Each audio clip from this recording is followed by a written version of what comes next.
ঘৰটো যদি পৰিষ্কাৰ পৰিচ্ছন্নকৈ ৰখা হয় কিমান যে মনটো ভাল লাগে আৰু মোৰো তেনেকুৱাই। মই পিছে সদায় ঘৰটো চাফাই কৰোঁ, কিন্তু মই সদায় একেলগতে নকৰোঁ।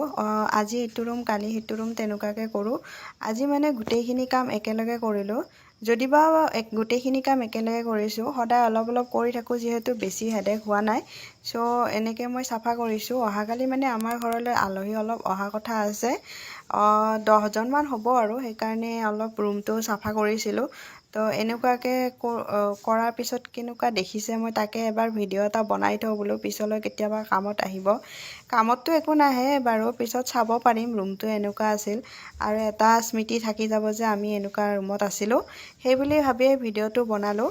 আৰু সেই আমাৰ 2টা ৰুমৰে ভাড়াঘৰ হয়, সেইকাৰণে অলপমান ৱালবোৰ পুৰণি হয়, মানে ভাড়াঘৰ, গতিকে 2টা ৰুমৰ হয় আৰু এটা কিটচেন আছে, লগত লেট্ৰিন বাথৰুম আছে।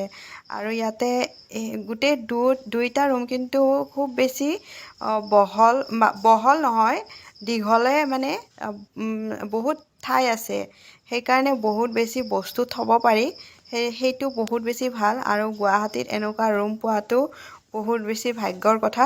চ' এয়া আমাৰ এনেকুৱা ৰুম। তো তেতিয়া মই এইখিনিলৈ আহিলোঁ। মই ভাবিলোঁ লেট্ৰিনটো নেদেখাওঁ, মানে বাথৰুমটো। চ' মই ভাবিলোঁ বাথৰুমটো এবাৰ দেখাই লওঁ। বাথৰুমটো ইমান বেছি পচন্দৰ নহয়। বাথৰুমটো দীঘল ডাঙৰ আহল বহলে হয়, কিন্তু তলৰ ফালে টাইলছ লগোৱা নাই কাৰণে আৰু পানী যিহেতু আইৰণ আছে অলপ তলটো এনেকুৱা হৈ থাকে।